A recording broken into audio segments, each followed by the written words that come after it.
Thank you very much to all speakers. My question is to my colleague, Professor Nikolaïdis. You have rightly said, and Gregorios of Nyssa said that it's his personal opinion, what he wrote. And he might be wrong, according to him. So the questions that arise, do you agree with the opinion of St. Gregory of Nyssa, bearing in mind all the patristic tradition? Because it might be problematic to say that the God creates a man with no sex, and then due to the need he made a male and female. Don't you believe that it gives an explanation, it gives, so to say, food for the people that work today towards abolishing the sexes? I agree with St. Gregory of Nyssa, and the great Athanasius and St. John of Damascus agree, and St. Gregory of Palamas. The second is that the man as a creature is higher of the angels. And your last question was if that opinion is, let's say, ammunition to the people that want to abolish sexes. The first man was sexless. And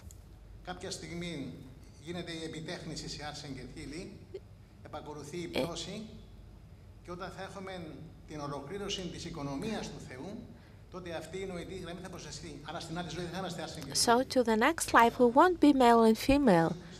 And this is according to Jesus Christ himself. So our opinion has nothing to do with the confusion about genders that exists today. Therefore, this has nothing to do with sin whatsoever.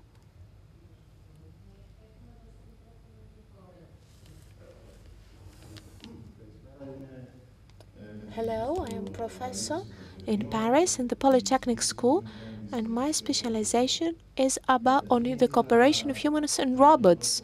I would like to make a proposal for the next events, the next chapters of this conference, to cover a semantic gap in the title. There is the term of robotics is not there.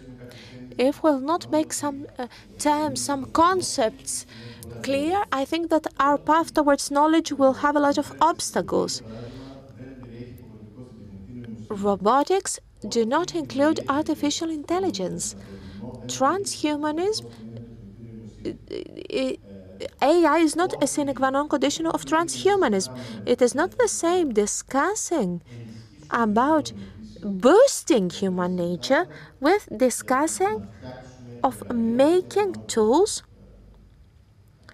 as humankind has been doing always, and machines. This is just a thought for the future, food for thought. I would like to ask a question to Professor Vizureanu. Thank you very much for the division between dualism, for your mentioning dualism. In Descartes, I would also add Thomas Aquinas and St. Augustine, in my opinion. And my question is, do you believe that technology today, as it is born through research, especially in the Western civilization, is a trap that has been set up by Descartes, Thomas Aquinas, and St. Augustine when it comes to the dualism of human beings? Thank you very much.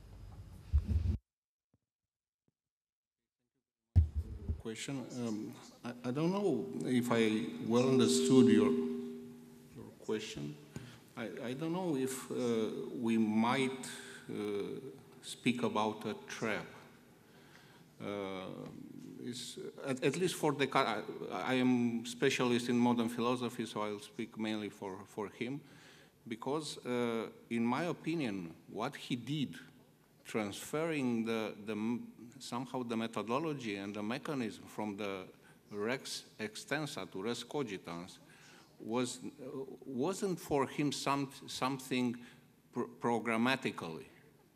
He was somehow unconscious. He saw the success of the science, he saw the success of the categories of the mathematical physics, and transferred something from this kind of approach to the analyzing the soul, let's say.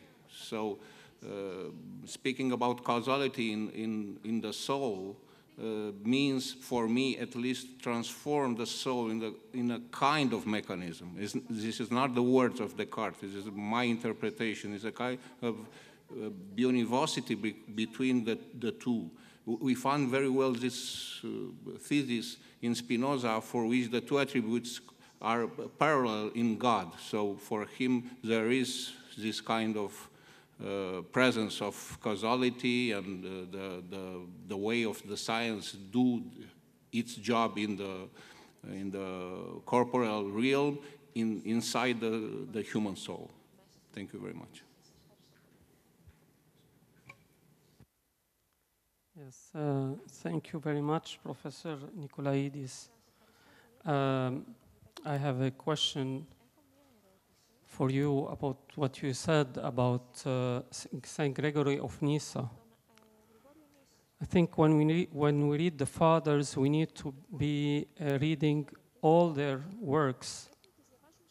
What do you think about his discussion with his sister Macrina? She was trying to convince him that our body as male and female will remain like this in the eschaton. And when he said he was wondering why, and she told him, this is the wisdom of God, you have nothing to do with it.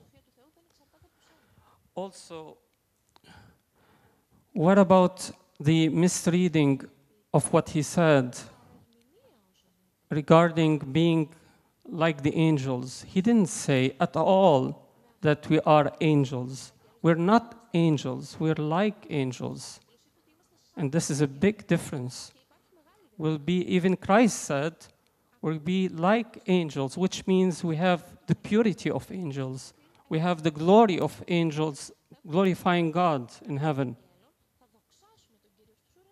What we are facing today is the misreading of the Fathers in order to accommodate the views that are taking us into a miserable life. So God having, this is what I can tell you, because I'm reading it from his book. He said that having the knowledge of their fall formed in their nature a contrivance for increase which befits those who fall into sin. So all these, I think,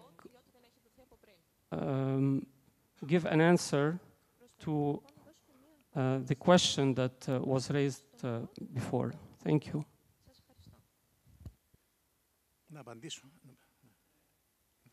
I will try to answer and say that there was a discussion between Saint Gregory of Nyssa with his sister Macrina. When he went to visit her in her monastery and tell her that Saint Basil the Great died, and then Macrina stand up, and the work on the soul and resurrection is his talk with his sister. So Saint Gregory of Nyssa says that I did that as an intellectual exercise. So he's trying to cover himself. But Your Eminence, Lord himself says that before, according to Nyssa, before the fall,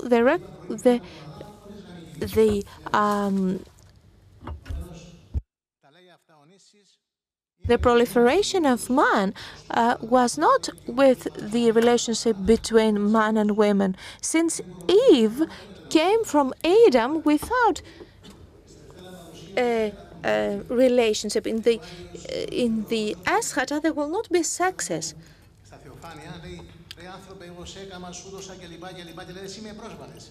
Με απέρριψες και λοιπά και λοιπά. Θα σε τιμωρήσω, θα πεθάνεις και καταλήγει ως εξής. Θα σου δώσω δόξα. However, God said, I will give you glory more than your first glory.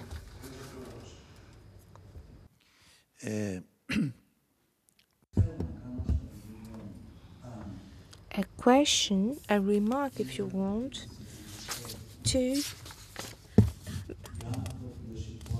Mr. Dan Hinshaw. People as images of the suffering Christ,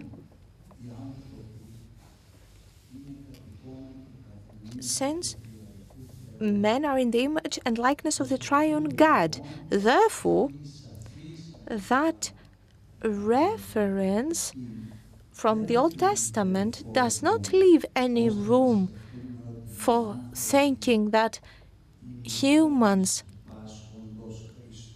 are the image of the suffering God. Even in our everyday lives, there are some passions, sufferings, but on the theological level, scientific level, this reference is not accurate. Moreover, one could say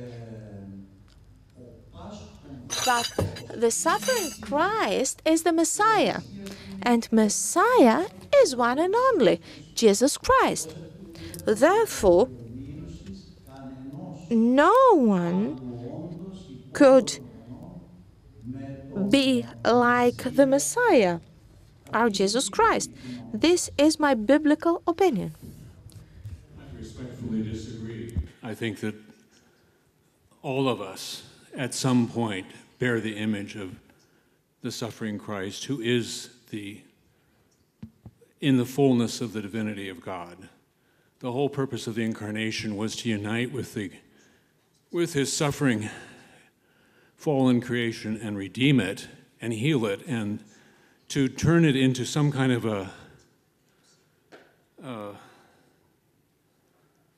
I guess my simplest answer to your comment would be what isn't assimilated isn't redeemed, by St. Gregory of Nazianzus. And our suffering needs to be redeemed and healed. And I would say that in my many years of caring for dying people, I have seen the image of the suffering God in their faces and in their persons and in their bodies. And I think it's nice to speculate about what might have been before the fall. But the reality is we live in a fallen world, and what matters is that we are given our humanity as men, or male or female, and we have a complementarity that we must work out our salvation in humility through that complementarity. And anything else, I think, is useless speculation.